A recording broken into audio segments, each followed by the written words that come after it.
Everyone, this is Dave Dubeau here with another episode of the Property Profits Real Estate Podcast. Today, zooming in all the way from the GTA, my good buddy, real estate entrepreneur, realtor extraordinaire, podcaster, real estate group leader, all around good guy, Mr. Gary Hibbert. Gary, how you doing, my friend? I am excellent. Dave, as always, great to see you. Sometimes, you know what, I have to look over to my shoulder and say, are they talking about me or is there where's this scary guy? It's incredible what You know you what? can do. I do my best to pump your tires, my friend. That's the thing. You're such a modest guy. You're not going to do it for yourself, so somebody's got to do it. Well, I appreciate the warm welcome and I appreciate the intro. And it's been an incredible journey to get to where I am and knowing where I was before, and it really kind of shows that anybody can do this if you put your mind to it. So thank you. I appreciate that. My pleasure. So, Gary, let's jump right in and talk about the crazy real estate market in the Toronto area these days, because it's kind of like a lot of people are still kind of waiting on the edges. When's the bubble going to burst? Is there a bubble? Is now the right time to get involved in real estate in this kind of a market? If I were to get involved, what kind of deals make any sense? These kind of things. So, you've been in the thick of it for a long time, Gary. What are your thoughts about is now a good time to get involved? Great question. It's a great question. And I think there's a lot of anxiety. There's a lot of fear. There's a lot of people feeling that they're missing out or maybe they've missed a boat. Here's some advice that I can share with people, because I've been doing this now for a number of years and I've seen the ups and I've seen the downs. And if you see right behind me, there's a TV. Thing is rarely on. And really what that is like, just shut the noise out. Don't pay attention to what the mainstream media is saying and hyping up. And, you're going to turn on one channel and it's going to say the market is going up and it's going to keep going up. And somebody else is going to say, be careful, don't get in. The market's going to turn, it's going to go down. You're going to hear all these mixed information, and even on if you do Google searches. So just be careful of where you're getting your information. So where do you go? We should get all of our information on Facebook. Is that what you're telling me? No, I'm telling you not to. That's the last place you want to get your information. You're going to get a mixed bag of goodies. Yeah, exactly. So what you want to do is you want to start listening to real estate investors, or tune into like people like yourself or different real estate investment groups, and listen to what people are doing that are actually on the street. And all those people have tuned out those noise, because what they do is they focus more on the fundamentals. They're focusing on long-term growth. And let's say now, you say, okay, well, what does long-term growth mean? What's going to happen, say, 10 years from now? And what you're focusing more on is if there is a recession, because most likely there probably will be a downturn between now and 10 years from now. If history is any guide to how things happen, there will be. Yeah, exactly. It's a cycle. Right. So what do you do then? So what you want to do is focus on the fundamentals. You want to focus on areas that have multiple jobs, multiple industries. You want to focus on the areas where there is a good population increase. And again, you can get all this stuff from, Stats Canada. You want to focus on, is there infrastructure growth, transportation, things that are happening in that area. And again, if you do that, that is how you can make sure that you're purchasing in the right area, wherever you are in the GTA. So, I'm doing a lot out in the east side. There's other investors that are doing out in the west side. Be careful on this though. Focus it on areas that only have one industry. And here's an example. I'll kind of wrap up this here. The example is, I remember when I used to live in Oshawa. There's a small city just east of Toronto, and GM was a major industry in that particular location at that time. Oshawa has many industries now, but at that time, when I was younger, 20 plus years ago, that was a major industry. And so anytime they went on strike, I lost hours. Other feeder companies and jobs, they lost hours, they lost money. So you got to be careful of only investing in an area where it's got one major industry. So look at long term. That's how you pick the right area to invest in. Okay, well, I got a question for you, Gary. So we're talking about fundamentals Yep, and not worrying so much about timing the market, so to speak. correct. One of the fundamentals a lot of people talk about with revenue properties is cash flow. Mhm. So, how are you able to get a cash flowing property in a market that's as crazy as the GTA these days? So what we're doing is we are looking in areas where we can find starter homes, and we know that a starter home is difficult to cash flow with just one family in it. So Mhm. then what do you do then? So then now you take a look at, well, in that home and in that city, can I convert that into a legal 2 unit? So now if I'm able to do that, that then now increases the income that's going to come from that one particular starter home. And also in some cities on the outskirts of Toronto, there are new bylaws and amendments to bylaws where now they're allowing garden suites to be built. And it comes down to, how much parking spots do you have on that particular property?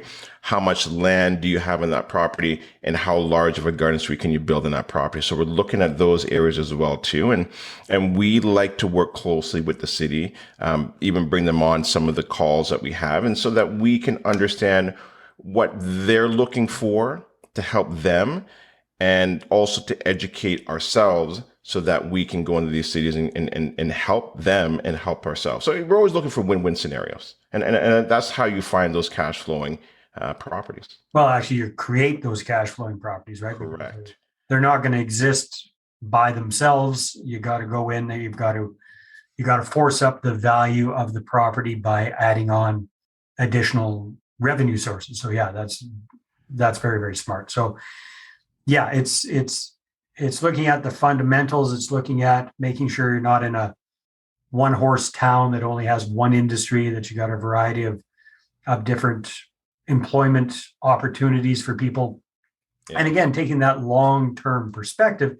And I like your idea there, Gary, because if you do it this way as well, it kind of reduces your risk. So if you've got a single family home with a suite in it, and then if you're able to add on a garden suite, a garden rental in that scenario as well, well, now you've got three income sources from the same property, whereas before it would just be one. So if you have one vacancy, it's not going to sink you. It's not great, but at least you've got a couple to keep you going. Exactly, right. And look, I think one last thing to add to that is, if you can't find the opportunity, create it. All right. Okay, so give Create me the an example opportunity. of that. What does that look like for you, for the people that you work with? How do you guys create your opportunities? Yeah, and so that kind of what I said just recently there was like creating the 2 units, Yeah. creating the garden suite in the backyard. Um, if maybe in some situations maybe you have to increase your down payment, right? Typically it's 20%. Maybe you got to bump it up to 25%. Yes, I get it. It does decrease the return on your investment by a bit, but at least you're getting into the market. And that's really where what you want to do is get into the market, and especially, and we can go into another area here now is, with the printing of money. We know that these homes aren't just going up on their own. It's also the devaluing of money. And so when you get into So this type inflation, of in other words. market, yeah, Yeah. you're getting a lot of inflation. So where's the best place to put your money? It's into hard assets, right? And that's really what I'm focusing on, and helping the investors that I work with focus on is putting their money, protecting their wealth. Because listen, you work hard for your money. I don't want to see you lose your money in inflationary times. And when you go back into history, that's what people are doing is they put it into hard assets. So whether it be real estate, gold, silver, you can do a little bit of diversification there, but that's what I recommend. Wow, that's another fantastic idea. Hold on to that thought for a sec. We'll be right back. Now, are you a real estate investor who's run out of cash or credit to grow your portfolio? Are you looking to grow your portfolio using other people's money and raising capital? Well, I want to show you how to raise six figures or more in 6 weeks or less at my upcoming Investor Attraction Workshop. You can get your ticket and find out all about it at investorattractionworkshop.com. We're going to spend a full day taking a deep dive into this roadmap that I've used to raise millions for my deals, and I've helped other people just like you cumulatively raise hundreds and hundreds of millions of dollars for their deals as well. So again, you can check that out at investorattractionworkshop.com. And as a loyal listener to the podcast, you'll get 50% off your ticket when you use the discount code podcast. That's right. Discount code podcast at investorattractionworkshop.com. See you at the next workshop. And then my recommendation would be lock it in with these crazy low interest rates as long as humanly possible. Because the other challenge with inflationary times is interest rates. So you're too young to remember this, Gary, but I definitely remember the early 1980s. I was a kid at the time, but went through inflationary times at that point. Interest rates got up to 17, 18, 19%. That's the time my mother was a real estate investor, and that sunk her.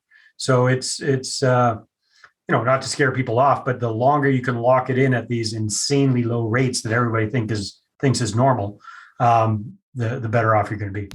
Yeah, and you know what? And that's a good point. I do briefly remember, Dave. I remember. I mean, I was a kid at the time, and I remember I was recently talking to my dad about a month ago about this, and he was telling me, Gary, do you not remember the 80s when your friends all of a sudden were no longer there? And I'm like, that's right, I remember that, because they actually had to leave their homes because interest rates had gone up so much that they just couldn't afford it, and it was better for them to walk away.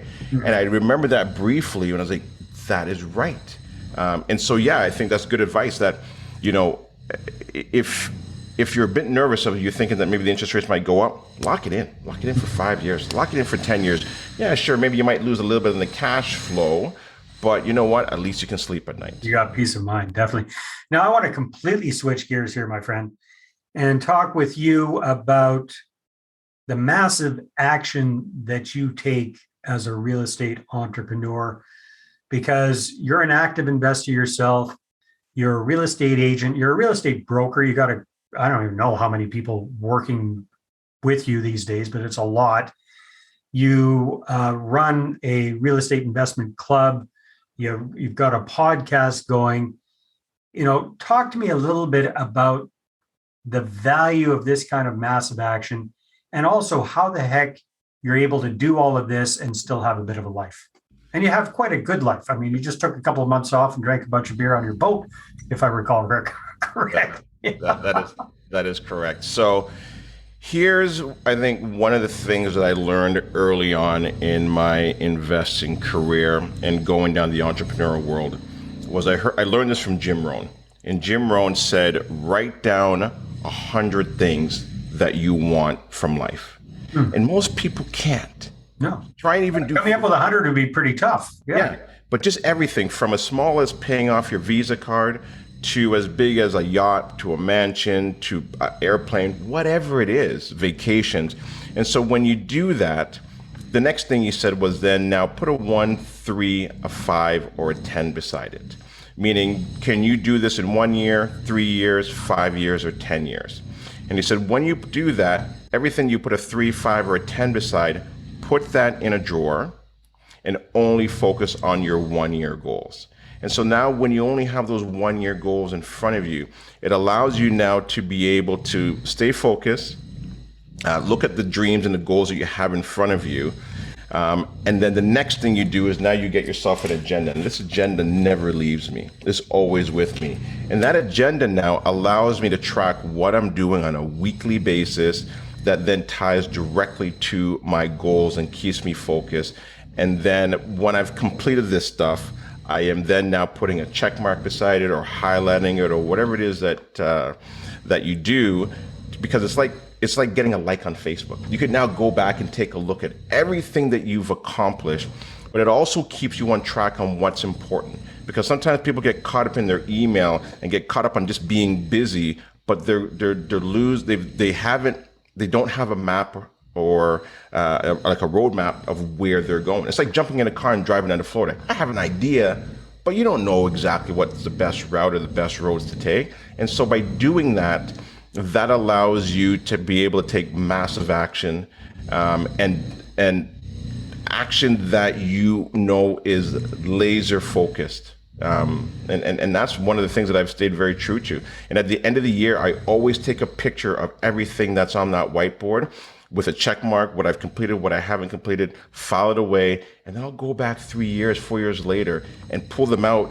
And I will still continue to check things off that I've asked for because I've placed my order to the universe. That's as simple as it works. It's the most incredible thing I've ever come across, and it works 100. We'll say not 100%, 80% of what I put on there does come true. It's an incredible thing. That's amazing. Now, you work closely with your spouse, with your lovely wife. Do you guys do this together as a team? Do you each have your own separate goals? You got some goals together. How does that work, if you don't mind sharing, Gary? Yeah, and so with the whiteboard, we do it together. We do it together. There are certain things that she is way better at. Actually, there's probably more things that she's way better at than I am, and so we really kind of divide and conquer. And Nice. so what she's good at, she does. What I'm good at, I will do. But we definitely dream together, and we bring the kids into the dreaming as well too. And I remember when the kids were younger, they would come to my office and they would see the whiteboard. They would actually write things on there as well too, like "stop biting my nails" or get a bike for the summer vacation. And what that does is it instills those values into them as well too, of not just flowing down the river of life, but actually having a game plan, a strategic game plan for life of what you want, right? But also knowing that along the way is that you will fall down, you will scratch your knee, you will bruise your shoulder, but that's part of it. It's the journey that's the fun part of everything that you're doing. It's not the destination. Yeah, very, very well said. So, Gary, you run a club, you've got a podcast. Yep. These are what some folks would call platforms. What have been some of the big benefits from getting this up and running? Because I know, especially running a club year after year after year, like you guys do, that's definitely a labor of love. It's not a big revenue generator directly, that's for sure. So, Correct. what have been some of the big benefits for you for creating the club and the podcast and keeping them going? Hanging out with like-minded people. Hmm. The club has become this magnet of people that want to learn, to better themselves. And what I love about it is that I'm also learning from the investors, the beginning investors, the investors that have been doing it for a number of years, the podcast that I do, because I think what ends up happening is that you end up becoming the person that I am today from all of the different people that I've touched that have touched me. I take the good, maybe not take in the bad, and so it's a two-way street. I thought it was, when I first started doing it, like it was going to be a one-way street. It's going to be very taxing, and it is. It's busy at times, but it goes both ways. It really does. And so what we've done is really created a community. That's really what it is. It's more of a community than anything else. And it's a community that we've created and has now organically become what it is today.